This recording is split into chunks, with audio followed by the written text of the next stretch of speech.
both on a macro level in terms of direction of training, exercise selection, goals, blah, blah, blah, blah, blah, and on a micro level, choosing the weight on the bar, choosing the order of extra, whatever. I mean, there's a million ways you can adjust these things, but when you give athletes the ability to have choice, your compliance typically goes through the roof because they don't necessarily feel like a robot anymore. They feel like a human being. So we're doing the intro and then we're going to just start talking. I mean, are we doing the intro right now? Is that the start of the intro? Is that what's going on? You're probably going to use this audio file, so sure.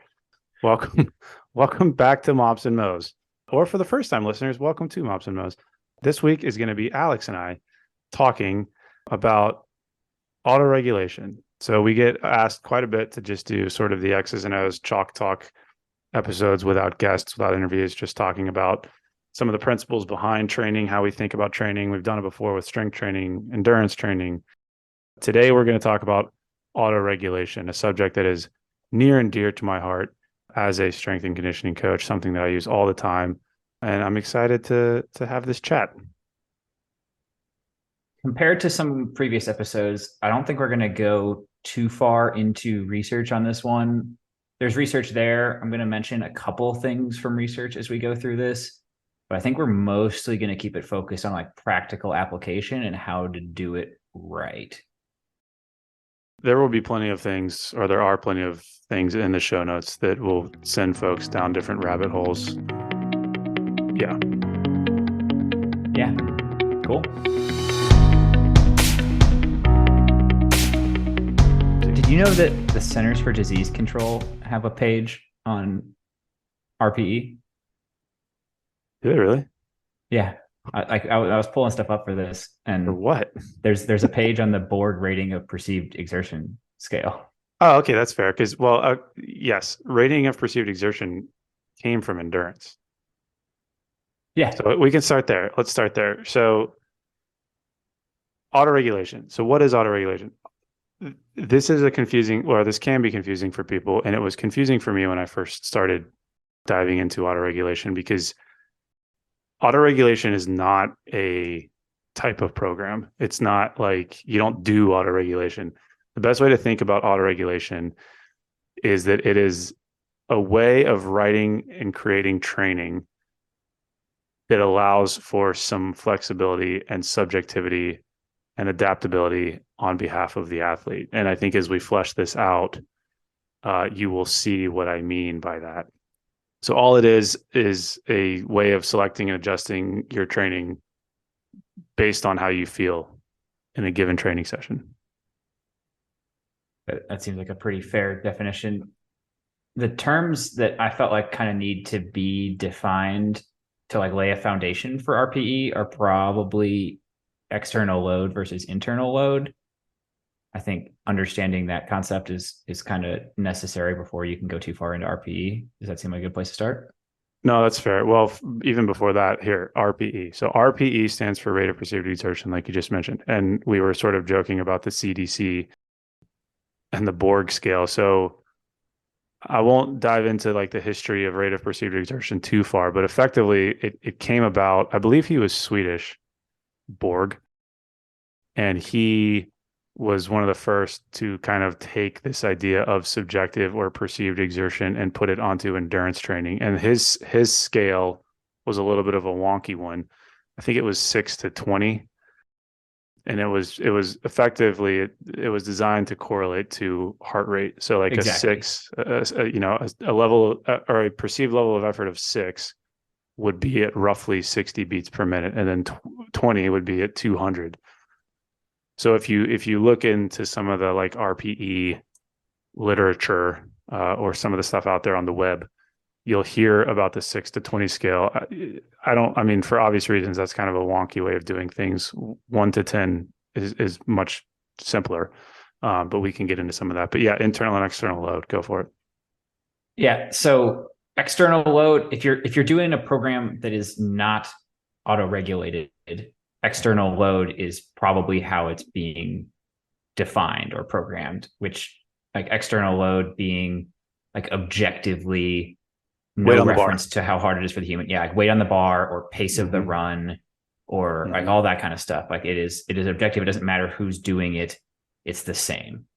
Versus internal load being both the more important factor for what drives adaptation, but also the like relative experience of the person lifting it. So like a 200-pound bar might be very, very heavy for one person and super, super light for another person. And it's going to create different adaptations in those two people.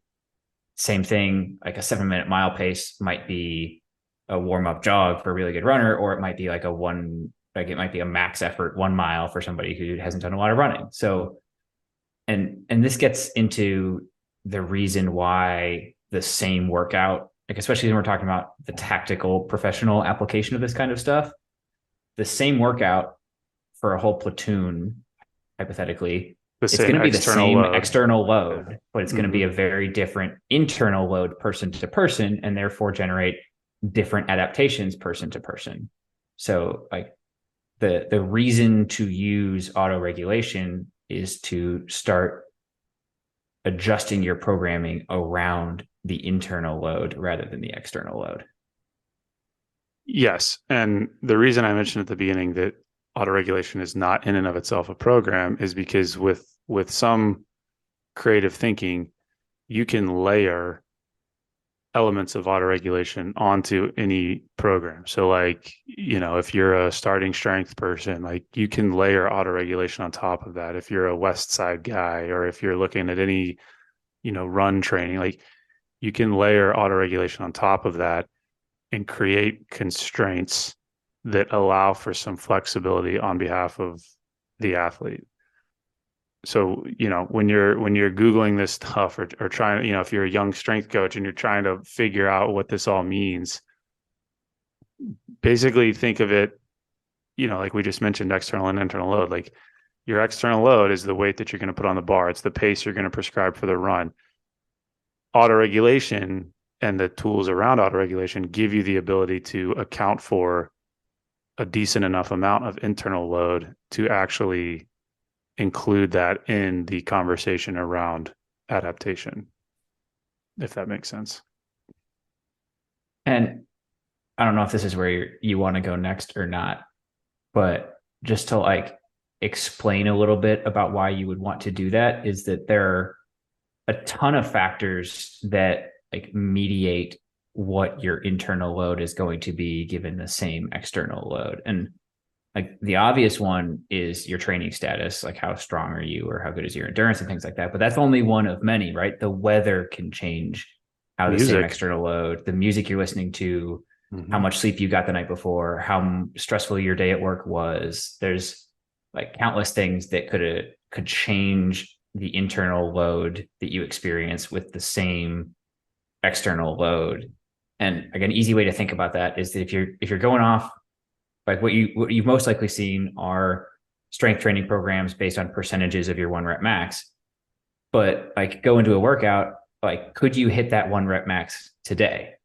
There's a pretty good chance that either you couldn't because you did that under pretty optimal conditions and those don't exist today, or the flip side, you could hit a 1 rep max significantly heavier than that because you haven't tested your 1 rep max in a while and you've gotten stronger from your training.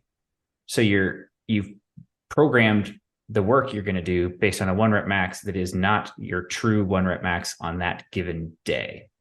And we know that fluctuates a lot. I said early in this that there's not a ton of research I'm going to cite over this, but this is like one of 2 citations I think I'm going to throw in here. But like if you go to like Dr. Google and ask how much 1 rep max varies day to day, most of the results say like plus or minus 18%. When I crack open like actual systematic reviews on the topic, it's probably not quite that much of fluctuation, but we're still talking like up to 10% fluctuation day to day. And it does vary pretty significantly between exercises and between parts of your body and things like that. You're going to see like fairly significant fluctuations, and to get like a reasonably valid 1 rep max takes like a pretty long protocol of attempts and things like that. So like knowing that fluctuates so much, building in something that allows us to adjust for the things that cause it to fluctuate would be pretty important to essentially like titrating the training we're going to do to the actual stimulus we're looking for on that day. Well, and like, I mean, this just sort of came to me as you were talking, but the whole idea of a one rep max is a little bit weird if you think about like I don't know why this is, but maybe it's because we're all taught this external load objective style of programming. Like we assign one rep maxes to athletes as though it's like a character trait that is not going to change until they do the 12 weeks that I'm about to assign. And then we're going to retest. And now that's your new character trait. And I think you just kind of laid this out, and the research plays this out over and over again. Like all your one rep max is what you are capable of showcasing on the given day that you choose to do your one rep max. Like you could come back the next day and it could be up to 10% or even more heavier, or it could be lighter. And so part of the reason why autoregulation is so important is because it sort of divests you from this idea as a coach and really as an athlete. It divests you from this idea that you need to just hang your hat on these arbitrary numbers that you're able to complete on a given day on the calendar. And instead, it creates what I always like to call a constraints-based approach to programming, where you're just sort of navigating training over time. And if written effectively by the coach, the training will follow the adaptations, and you know the success that you're after will emerge as a byproduct of you know constantly being at the appropriate level of perceived exertion, and not just arbitrarily being like, oh, your one rep max is 315 and then we're going to stress the shit out of you for 12 weeks and look, now it's 325, like look at us, yay. That's just an outdated way of approaching training.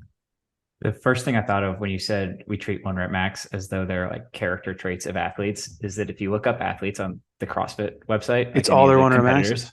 it does have like a list of their maxes on a variety of exercises. But what I think is the funniest thing about that is that none of them are accurate. Like, and the athletes know they're not accurate, and it would not be in the athlete's best interest to put accurate numbers on there for competitive reasons. Like, it's just It's like it doesn't fishing. it doesn't even People list their say they'll say how big the fish is, and like, okay, inevitably it's like smaller than that. Like that's you're adding 10 pounds. Shut but up. like it doesn't list how tall the athlete is. It doesn't list how much the athlete No. weighs. It does list what country they're from, but it doesn't list like what their sport background is or anything. It's literally just a bunch of one rep maxes and a bunch of times on certain workouts. And it's hilarious. I think it's really funny. I should have mentioned this a while ago, but one of the I will point folks back to my favorite guest we've had on, John Kiley, because if you read his papers on periodization, and particularly his paper, and as I'm rattling these off, I'm just making a note to include them in the show notes. His paper on stress specifically, it will give you a very, very good understanding of what we're getting at here when we say that internal load and the things that dictate internal load are actually incredibly important to the equation of athletic performance, and something that like, and we've talked about this before, for one reason or another, modern strength and conditioning is still stuck in like 1960s physiology and psychology. The fields of psychology, the fields of biology, all of those fields have accepted sort of the human element of this whole equation. That's why we throw around words like biopsychosocial all the time. But for some reason, strength and conditioning is still operating in this vacuum where humans are robots, and I can give 100 humans the same program and then, shake my head in disappointment when I don't get 100 of the exact same outcomes, because that's just quite frankly not how it works. As long as we're pointing at previous guests where this is relevant, it also made me think of you got two options here, and they're both 2-time guests, but the Scott Johnston episodes specifically on the whole zone 2 thing, and the Alec Blennis episodes about tying that in with hybrid training, both of them address like the whole how to know when you're in zone 2 conversation. And this is one of the most frequent types of DMs I get, which is that like, oh, my heart rate's way lower than I expected here, or way higher than I expected here. It's hard for me to stay in that zone when I'm running, or like my heart rate's high, but it feels easy. What should I do? And like both Scott and Alec point to like, probably don't worry super much about the number. It's counterintuitive because the whole thing comes from like the heart rate zone thing, but your body doesn't have like a gear shifter in it that like magically shifts when you cross a certain threshold in your heart rate. That's like pure estimation just as much as RPE is estimation. And what they point to when they describe like, can you speak a full sentence without having to breathe? Like, can you maintain nasal breathing throughout all that? That is an auto regulation strategy, right? It is a way to estimate how hard you are perceiving something is, even if that something is a little bit different, because your pace to get that effort might be different if you're on a trail with some hills or if it's hot out, or like a million things can mess with it. So Well, not getting, I think what you're getting at there is that it's a proxy. yeah, And I think that that's a good way of thinking about, we'll dive. I think the next place to go with this is talking about RPE and reps in reserve and those kinds of things. But effectively, what those are proxies. A proxy is just something that stands in for something else or a collection of other things. And I think that that's an important point, because if we only focus on external load, like 3 sets of 5 at 315, that's not a proxy. That's an objective metric that you have to complete to be able to, say, hey, I checked the box. When I say instead 3 sets of 5 at an RPE of 8, which we'll get into what that means, but when I say an RPE of 8, that is a proxy. And that rate of perceived exertion of 8 out of 10 accounts for how I slept the night before, the argument I had with my wife, the stress that I'm experiencing because of, schoolwork, the music that's playing, the fact that, like, my buddies are in the gym egging me on. Like, all of that feeds into that rate of perceived exertion. And so it becomes a proxy for all of those loading mechanisms. And I mean, I think we've sort of hammered home the point now that it's just a more effective way of accounting for the human element of training athletes. we mentioned reps in reserve there. Do you want to go there? Yeah. So RPE, we talked about Borg's scale, which was 6 to 20. Credit to Mike Tashir. The powerlifters in the room will probably know that name, Mike Tashir. He's actually an Air Force Academy grad, so there's the military connection. But Mike Tashir has been credited as the guy who sort of introduced RPE to strength training. I'm not sure if he came up with the 1 to 10 scale. I don't think that he did, but he applied the 1 to 10 scale to strength training. So effectively, rate of perceived exertion, scale of 1 to 10, 10 being maximal effort, 1 being like nothing. You will rarely see, if ever, somebody prescribe like an RPE of 1 or 2 or 3. Usually, and I'm just thinking of like myself here, like I usually won't even go lower than like a 6. And they've actually shown this in research where, I think for pretty obvious reasons, the closer you get to 10, the more accurate it actually becomes. Like, I think most people have a sense of like a 10 out of 10 effort. And the further away you go from that, obviously you open up some variability. So rate of perceived exertion, scale of 1 to 10. For some people, that can be confusing. A kind of classic example is somebody who's been through a heinous military selection. Their idea of what a 10 out of 10 effort level looks and feels like is going to be different than, forgive me for the stereotype, but like a soccer mom. That's a different 10 out of 10, if that makes sense. So a parallel scale was kind of invented, which is reps in reserve. So reps in reserve, and we're talking about this through the lens of resistance training. We'll talk about endurance stuff a little bit later, but reps in reserve is how many reps you feel like you had left in the tank. So you can think of the 1 to 10 RPE scale and just basically flip it on its head. So a 10 out of 10 rate of perceived exertion would correlate with a 0 RIR, or 0 reps in reserve. I don't really think I need to dive too deep down that explanation. It should hopefully make sense. A 9 out of 10 would, roughly correlate to an RIR, or 1 rep in reserve, and 8 and 2 and 7 and 3 and so on and so forth. I've gone back and forth on this in terms of which one I prefer, and I have found, I think, that it really is athlete dependent. Some athletes are really good at caging their perceived level of effort on a 1 to 10 scale. Others, you kind of end up going down the reps in reserve route because it just makes a little bit more intuitive sense. I actually have found, interestingly, that for beginners or people who are just getting into autoregulation, reps in reserve is an easier concept to understand, because I can take somebody who's never trained before and I can say, hey, do 5 reps at a weight that you feel like you could do for 7 reps.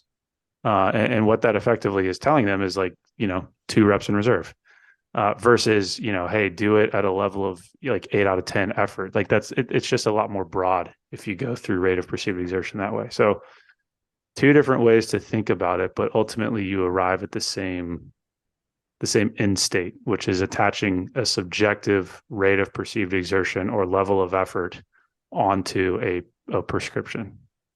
And Drew unintentionally there just stumbled into the second nugget of research I thought was worth sharing in here, because the thing with reps in reserve is that you can test it, like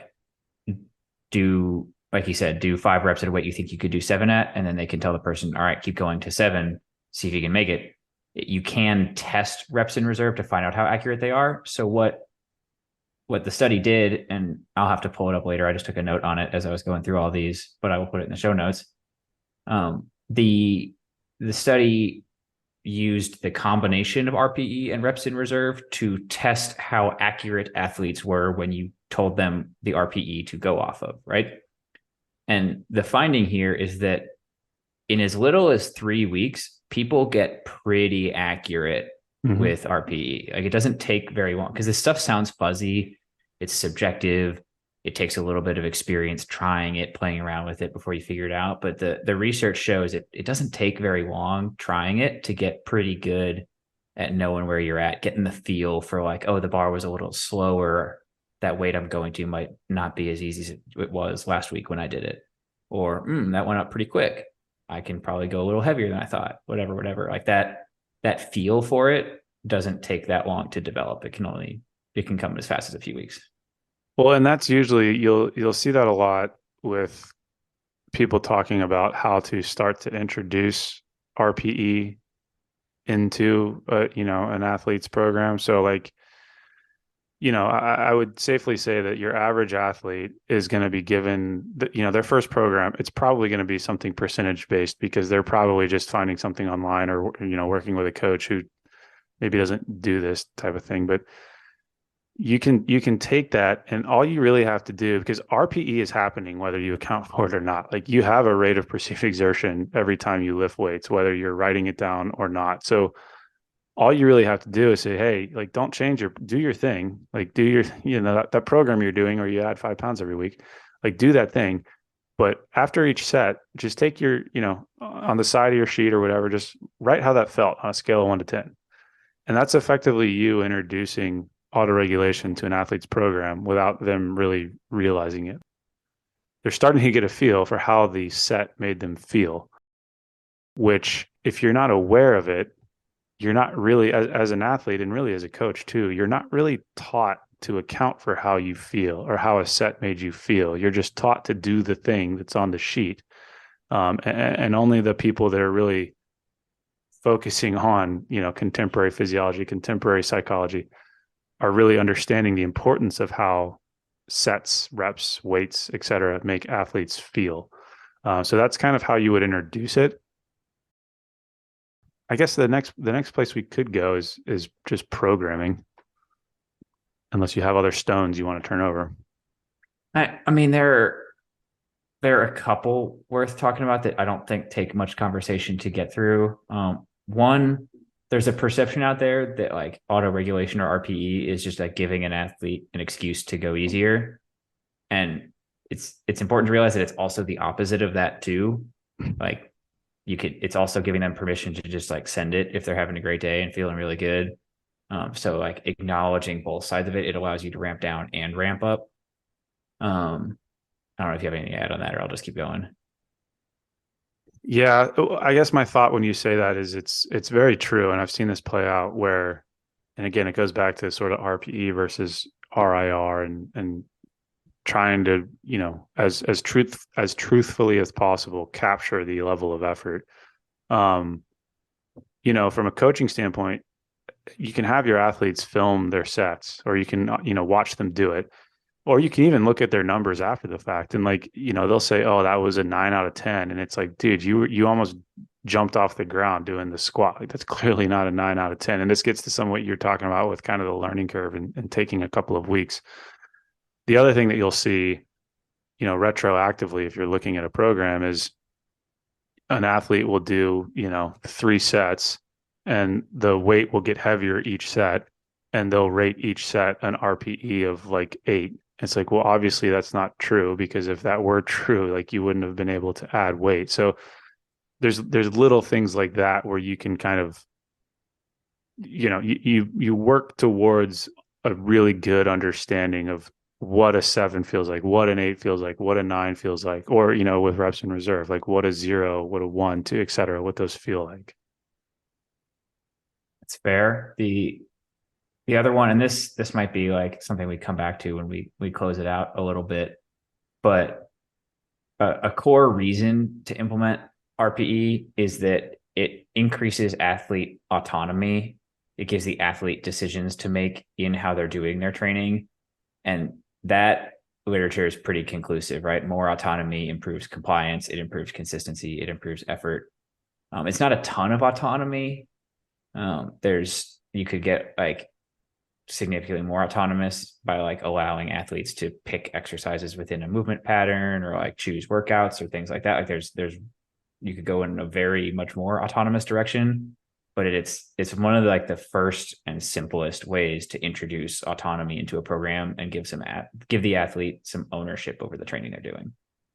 Yes, and it's probably, we should have pointed this out earlier, but RPE is a way of using autoregulation. It is not exclusively the same thing. So what you just talked about, with some athletes who have a really high training age, or you've worked with them for a long time, or, you give them freedom of choice in some cases when it comes to exercise selection, that is also autoregulation. RPE is just kind of, I think, the easiest and most widely accessible entry point into the conversation. But it goes back to what I was saying about constraints-based programming. And that's probably, maybe in the future, there's going to be a blog post or something, because there's a lot to unpack with what that actually means. But I think the word that you used about athlete autonomy is huge, because it's played out in the research.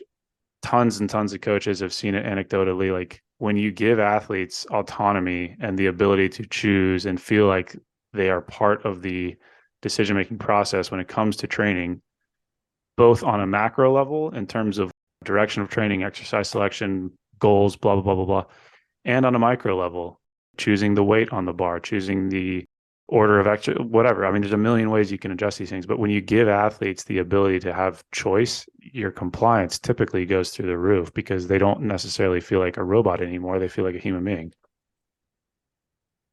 Seems pretty straightforward. I think that is all I have. I guess one other one, and this was kind of brought to my attention because I was reading a barbell medicine article that is totally going to go in the show notes of this. It's a great one-stop shop for a lot of the kinds of things we're talking about here. But one I hadn't considered as much, frankly, because it's not as big a part of my training, but it's a way bigger part of their training if you're doing like powerlifting style stuff. But the challenge of applying RPE to single rep sets, I don't know if that's something you want to nerd out about here. It's a pretty narrow piece of the whole RPE conversation. But since he talked about like reps in reserve and stuff, like telling the difference between an RP8 single, an RPE9 single, and an RPE10 single rep can be kind of hard, and it has a lot to do with bar speed and all sorts of things. But I don't know if that's one you want to talk about at all before we get into the I mean, I guess I see where they're coming from. Because with a single rep set, it's kind of like one shot, one kill. You get one chance to. The Eminem song just came into my head as I was thinking that you only get one shot. But it sort of, for me, just goes back to the learning curve component of this. And this, I guess this is kind of a nice segue into the actual programming conversation around RPE. But one of the nice things, or around autoregulation, one of the nice things about using this is that programming actually becomes very easy. And this is something that I really, really struggled with when I started looking into autoregulation. It's something that, I mean, Evan, we talked about Evan Pycon, like he and I would go back and forth on what this actually means when you combine autoregulation with progressive overload, and how do you, because it's so ingrained into the mind of a strength coach that you have to make changes week on week. You have to force adaptation week on week. If you do 80% this week, next week it needs to be 82, 0.5% or whatever. And so what does that mean for a program that, instead of using objective metrics, uses constraints, uses RPE, reps and reserves, rep ranges, whatever? And what you arrive at, the uncomfortable truth, is that you don't need to make any changes at all. And I think we've hit on this a couple of times with various guests. This idea that if on week one I prescribe you, 3 sets of 5 at an RPE of 8, I can keep that prescription for 4 weeks, 5 weeks, 6 weeks.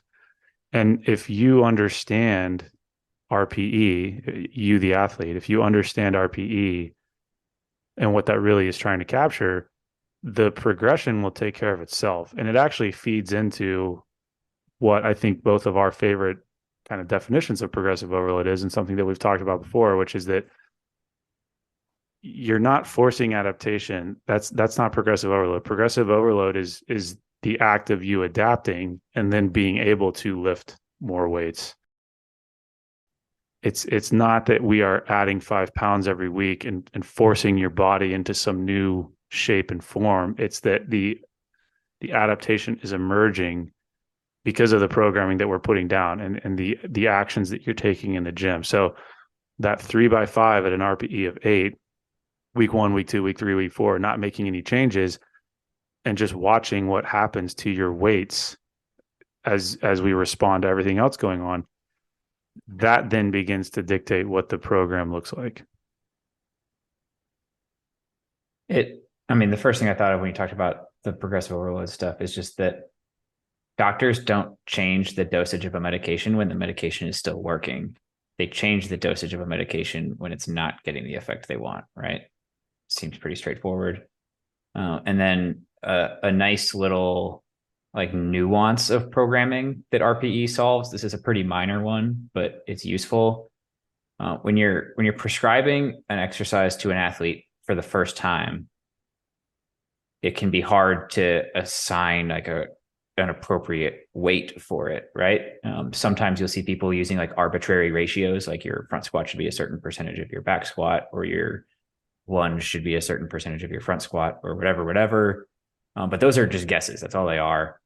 And RPE allows you to get past that a little bit and just say get a weight that makes it this hard. And it's just makes it a little more clean. Well, and so kind of back to, and my long ramble there that I just had was in response to your point about single, what was it? Single rep sets. Yeah. When you use reps in reserve, or when you use RPE, or one of the ones that I use a lot that we haven't really talked about yet is rep ranges, where you're, 3 sets of 5 to 7 reps instead of just 5. When you do that, whether it's 1 rep or 10 reps, the session becomes sort of a benchmark. And so if on week 1 you're doing, I keep using 3 sets of 5 at RP8 as the go-to example, but if you do 200 pounds and you say that that's an RPE of 8, what then happens on week 2 is that 200 pounds becomes your kind of target as you're warming up. And so the prescription hasn't changed. We talked about that. It's still the same prescription, 3 sets of 5 at RPE 8. But in the back of your mind, as you go into the session, you're thinking, okay, last week for me, that was 200 pounds. So as you're warming up and approaching that 200-pound mark, you're also doing some calculus in your head of how did that feel? How did that warm up set feel? Did it feel faster than last week, slower, whatever? Once you get good at these, once you get good at this as an athlete, you'll become keyed into how your body feels when you're doing an exercise. And if when you get up to that first working set, If last week it was 200 pounds and you think to yourself, I feel pretty good today, I think I'm going to go at this first set at 205. You put 205 on the bar, you do 5 reps, and it feels like a 7 out of 10, then that's awesome. That's an RPE of 7. And because the prescription says RPE 8, for the next set, you would just add more weight. So that kind of hopefully lays out a pretty clear example of what I mean when I say that the progression takes care of itself. Because conversely, if you're warming up and you get to that first set, you have 200 pounds in the back of your mind as your sort of target for the day. You put 200 on the bar or 205 and you do 5 reps and it feels like a 10 out of 10 effort. Then if you're a smart athlete, you would actually take weight off the bar. And that is like a mind-blowing foreign terrorist ISIS concept when it comes to strength and conditioning. How dare you go lighter this week than last week? I thought we were supposed to add weight every single week. And that gets to some of the things that we've talked about as well in the past, where the reality of human adaptation and, you know, progressive overload and whatever, when it comes to human performance, is it's not linear. It's not going up always over time. It's sort of going in a wave pattern. And what you're really concerned about as the coach is that that wave is trending up, because inevitably there's going to be weeks, you know, we'll use tactical examples here where you're in the field the night before, or you've done a jump, or you've been like, you know, your unit did a surprise ruck march the day before. And like, as a result of that, you have to go a little bit lighter to stay within that RPE constraint. Inevitably, you know, over time, we're going to go up and down, up and down, up and down, but we're trending up, broadly speaking. And if you monitor your training effectively and you're actually watching stuff like you're supposed to, you'll get a good sense of if the training is working or not on a macro scale, not just a week to week scale. And that all comes back to the fact that we're now programming around the internal load rather than the external load. That's just the core of it, is we're programming around how that weight or how that speed or whatever modality of exercise you're doing is affecting your body, not what the weight is arbitrarily on its own. Yes. And I mentioned that, and again, this is still through the lens of resistance training. And I talked about how the prescription doesn't need to change week to week. Inevitably, you will get to a point where you do want to change the prescription. And that's where you can start to play with these constraints. So if it's 3x5 at RPE 8, if you want to make that harder for the athlete, if you want to crank up the intensity a little bit, you can move the RPE up to 9, and you can leave the reps at 5. You can leave the sets at 3 and just ask that the athlete pushes a little bit harder. So, you know, with a traditional powerlifting mindset, if we're working towards a heavy single, because that's what we're testing for our meet, you can replicate that type of progression without using percentages. You can kind of do the same thing with RPE and with your reps, and you can work an athlete down from 3x5 at 8 down to, you know, 5x1 at 8, and then 5x1 at 9. And then ultimately, when they get to their meet, they'll be doing their single at 10. So there's ways that you can create that intensity and move the athlete through a kind of quote unquote traditional progression, but still have constraints in place that allow you to, like we keep talking about, account for the internal load. I dig it. Do you want to walk through any more like the X's and O's of actually doing it? Because you've kind of given some examples already. I don't know how deliberate you want to get in laying this one out for people. Yeah, I mean, you know, like I said, I think this is most easily understood. It's kind of ironic because rate of perceived exertion, like we mentioned with Borg, was first introduced through endurance. But I think it's actually easy to understand for most people through the lens of resistance training, ironically. So shout out to Mike Tashir again for doing that. But there's ways that you can auto-regulate endurance training. And I guess we can kind of sidestep into that for a second here. The conversation around RPE, using RPE for endurance training, is an interesting one, because it's like, do you take RPE at a given point in time while the athlete's actually running, for an example, or do you wait until the end of the run to take RPE? Because if you're in the middle of a 400-meter sprint, like, you feel like it's a 10 out of 10, but when you're done, it feels like an 8. And if you're able to replicate that output, then obviously it's not a 10. So it gets a little bit wonky. So for me personally, like, thinking back to some of the athletes I've worked with, I've prescribed endurance training with RPE in mind, and I might have even used it, but I do things a little bit differently, and I can talk about that unless you have a point you want to bring up. I'll let you keep going. I'll just insert that the concept he's introducing right now is session RPE. So you can have like an RPE for a specific set or a specific exercise, but there's also an RPE for the overall session. And that comes into play a lot more when you're talking about endurance. I mean, it comes into play when you're talking resistance training as well, but I think it's a bigger factor and more of the conversation when you're doing endurance training. Yeah, no, that's a good point. Session RPE is an interesting one, especially from a tactical standpoint, because if you get really comfortable and familiar with session RPE, you can use session RPE for things that aren't gym training. Like you can prescribe a session RPE to a field training exercise. And I've done that before with guys where, they'll go out on a night operation and we'll give it a session RPE. And that gets accounted for in the broader training plan because we have session RPEs for our gym-based stuff too. So just a kind of quick point on that one. So yeah, things will get weird here as we talk about endurance training and using autoregulation. So, RPE, reps in reserve, great when there's weight on the bar. With endurance training, like how do you auto-regulate endurance training? There is not as much out there on the internet from what I have seen when it comes to Googling autoregulation and endurance. It's not. I know that there's a lot of coaches that do it, but it just doesn't seem as widespread because the endurance community is so, this is just my opinion, like they're so into the data, especially when you get into like, cycling and power meters and that kind of thing. So having said all of that, how do you auto-regulate endurance training? I go back to the constraints-based concept, and I'll try to walk us through this without completely losing everybody and sounding like a total nerd. So when I prescribe, for example, intervals, we'll use 400s as an example. In my mind as a coach, I have an idea of what the total volume for that session is going to look like. So if I'm prepping an athlete for like a 2-mile run, a 2-mile run consists of 8 400s. So when I'm thinking of total session volume that I want an athlete to hit, generally it's going to be around that kind of 8 to 10 mark. Like 8 to 10 400-meter repeats is like a comfortable volume for a session that I would have an athlete work up to. So if I didn't want to auto-regulate that at all, I would just tell the athlete Brief to run. interruption to say that 8 to 10 400-meter repeats sounds pretty rough, but it does sound pretty rough. And that's why I made certain to say I would work an athlete up to that point because I would not just throw that to somebody and say, hey, go.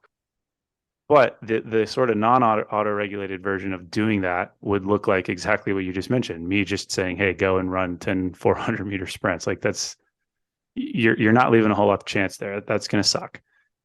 If you wanted to auto-regulate it, and what I do with my athletes is I will say, the way I will write the constraints will be run a 400-meter at whatever pace. Usually that's dictated by their goal pace for their 2-mile run or some other previous pace that we've accounted. So, maybe it's a 400-meter at a minute 30.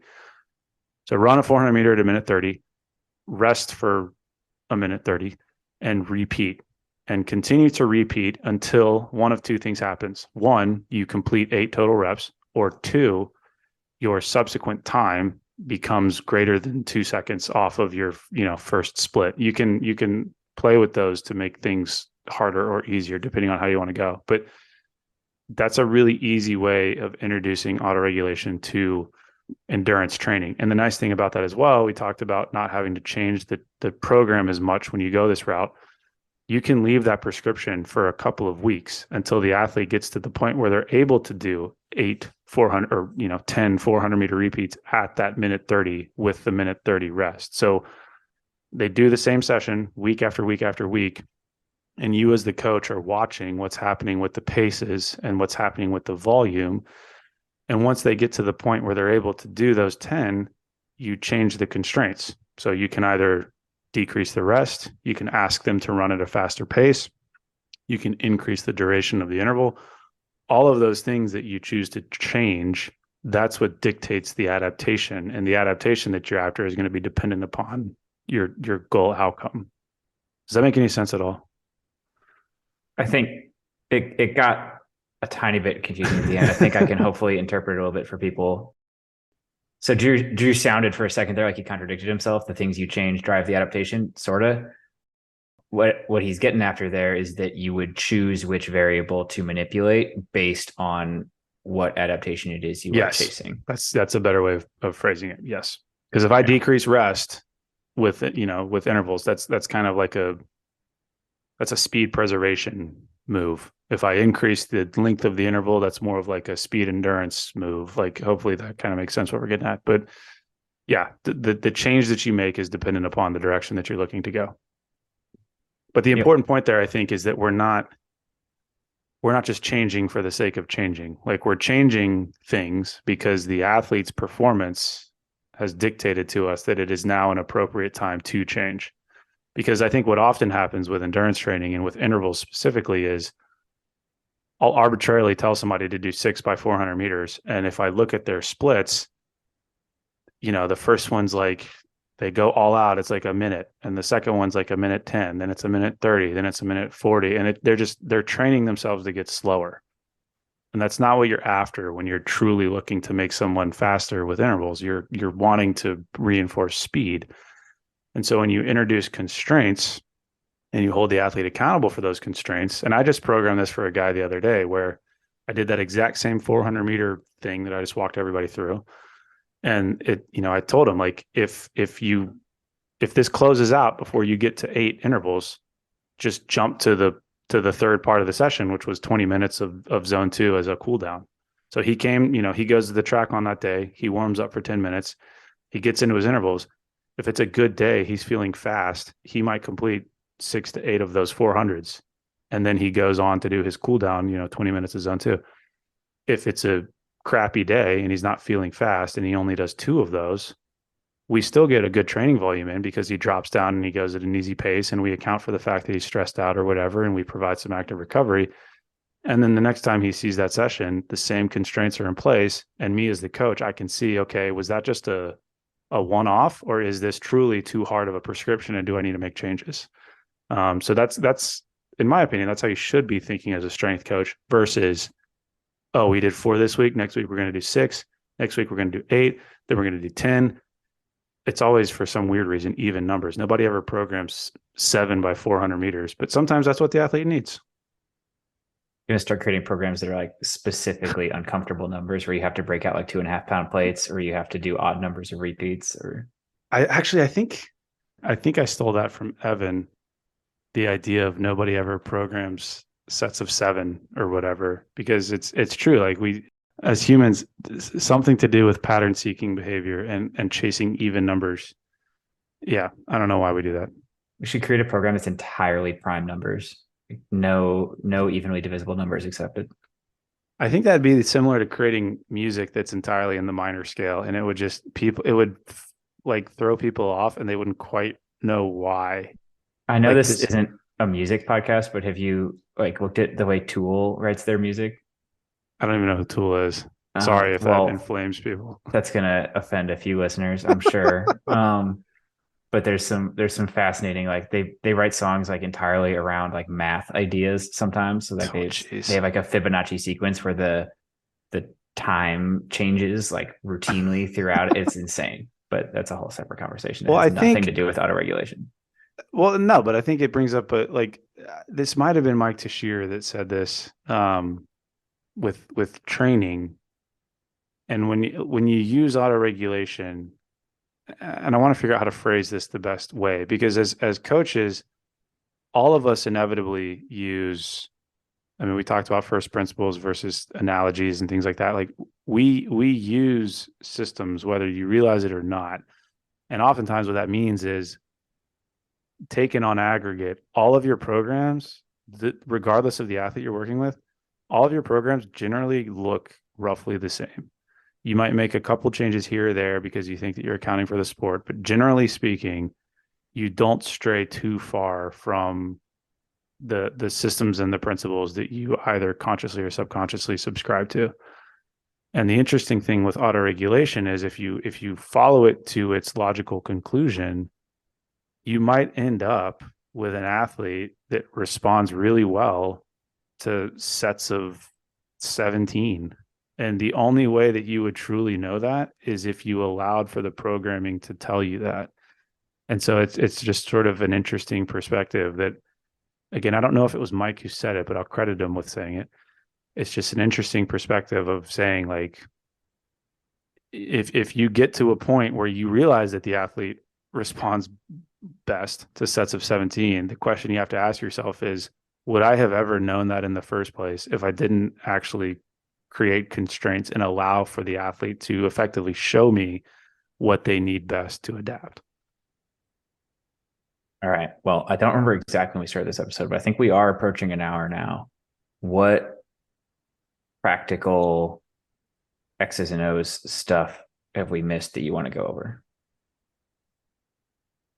I think, I mean, again, this is one of those classic topics that you can't ever really do justice in a single podcast episode. So we'll try and be as heavy as we can with the show notes. I would encourage people to, if anything that we've said here has kind of piqued your interest, and I'm hoping that it will, because I'm kind of staunchly of the opinion that this is the best way to program. And if you're not doing it, you're just totally missing out.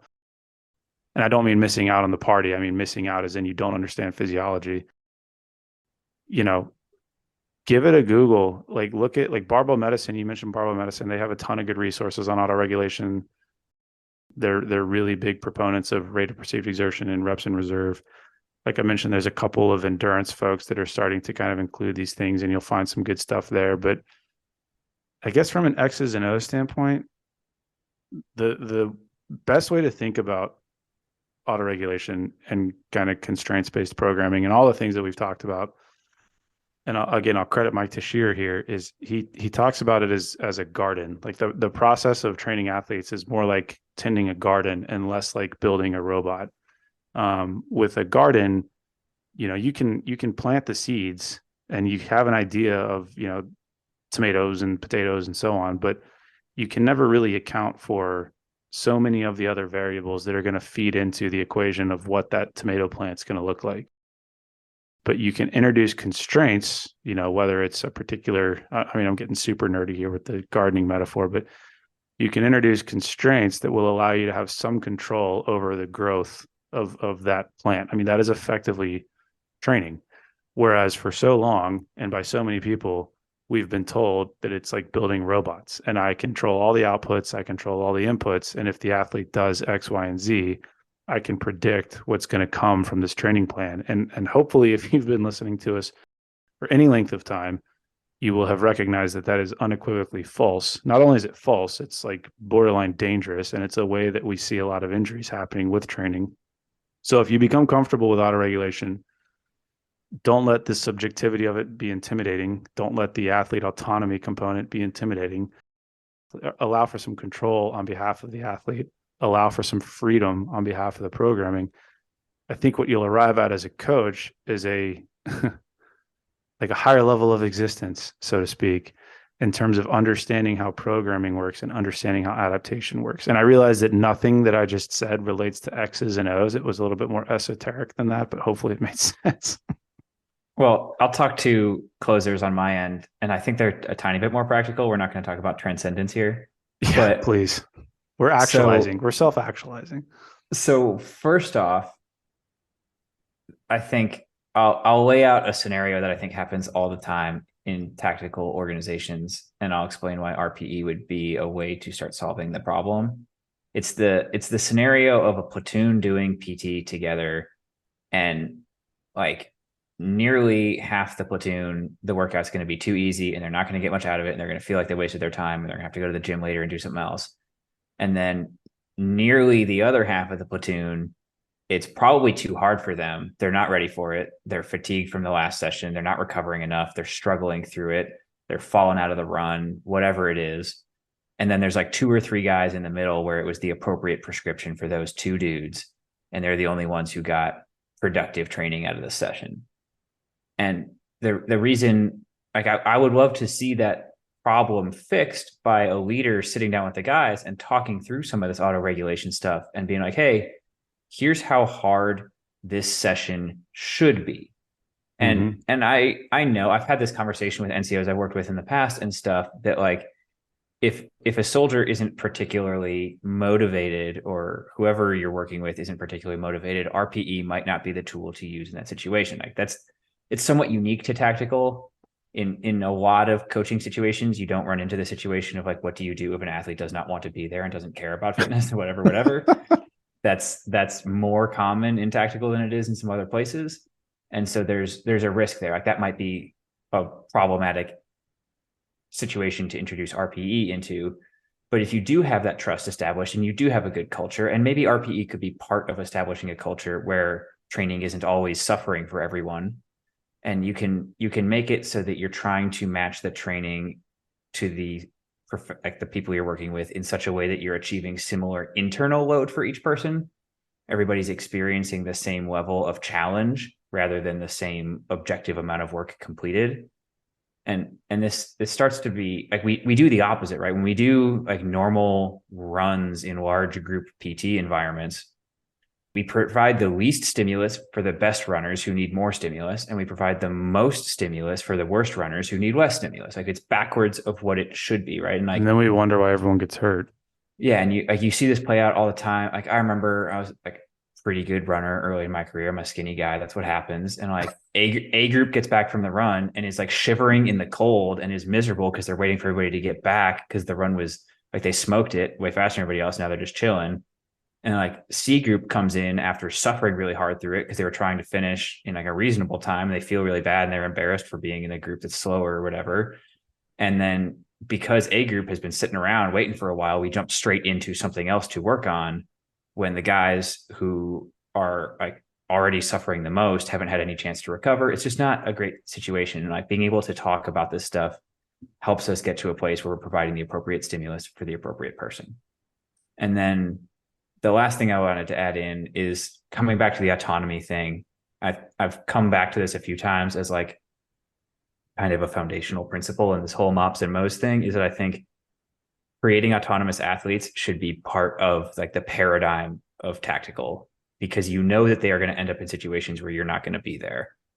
And like making sure they know how to function without whoever is coaching them or designing the program or whatever there is absolutely crucial. And it like I've heard coaches out there worry about like they're going to train themselves out of a job if they teach this stuff to too many people.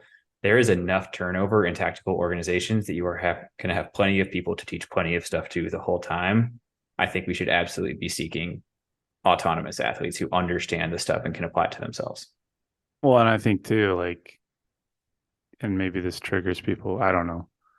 But if as a coach, you purely define yourself as the person who writes reps and sets and exercises into a spreadsheet, you've entirely missed the boat in terms of what it means to be a coach. Like I will tell you, as somebody who's been coaching for a decade and has used autoregulation for the majority of that, I promise you, I have not, educated myself out of a job. Like there is still a role to play as a coach within an autoregulated framework. You become less of a dictator and more of a guide, dare I say more of a shepherd when it comes to how you handle your athletes. But kind of, we touched on this a little bit, like the really cool side effect there is you can kind of sit back and watch the athletes that you work with like really flourish within the constraints that you've created as the coach.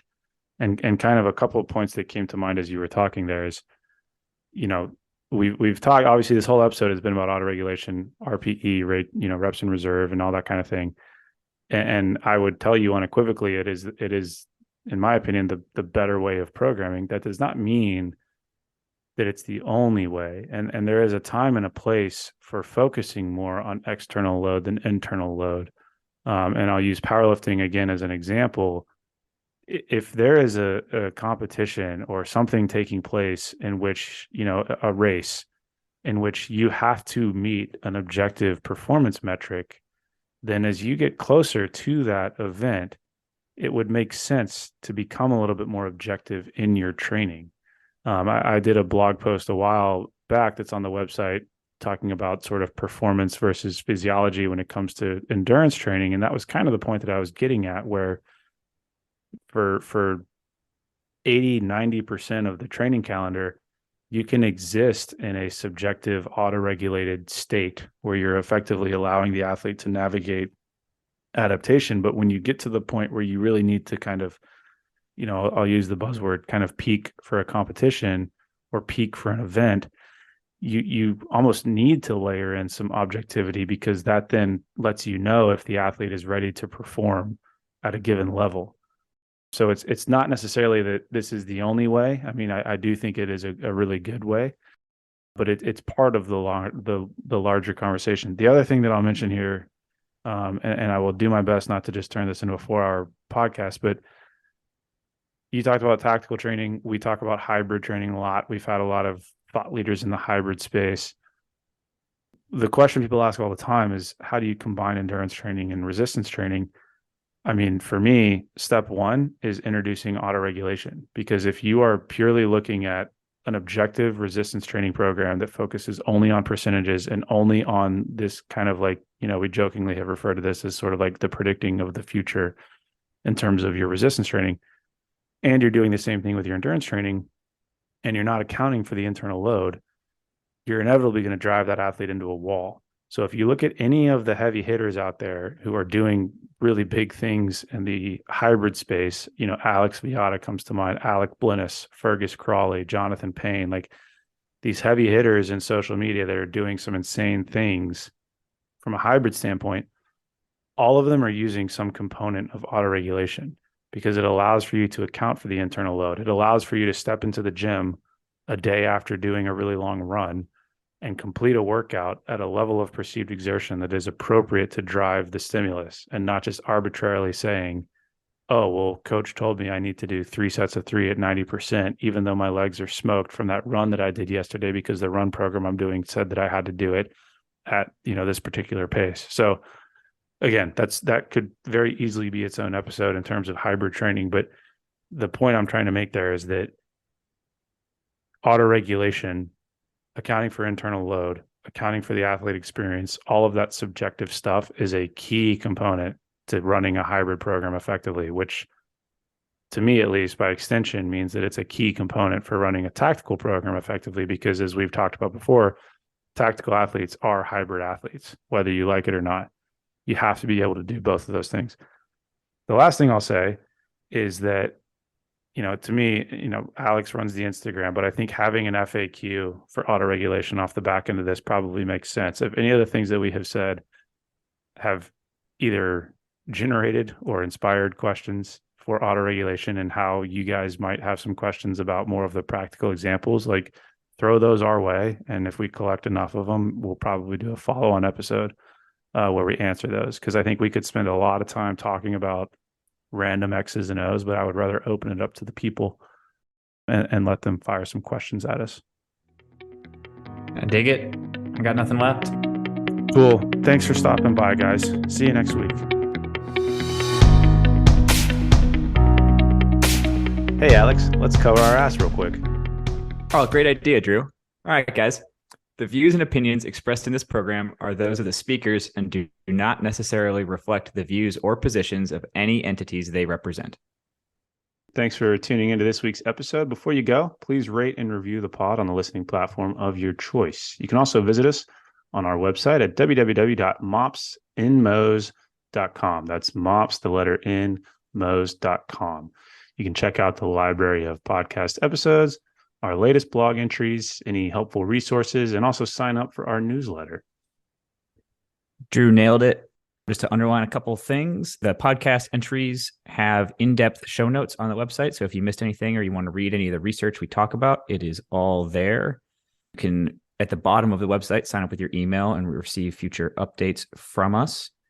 The blog posts go a little bit more in depth in kind of written form on a couple of topics we get questions about all the time. But most importantly, I just want to ask all you guys, our best way the word gets out is absolutely word of mouth. So tell your friends, tell the people you work with, anybody you think would find it useful. Thanks for spreading the word. If you have any questions or comments, feel free to shoot us an email at either Drew or Alex at mopsinmos.com. Or there's a contact form on the website. Thank you.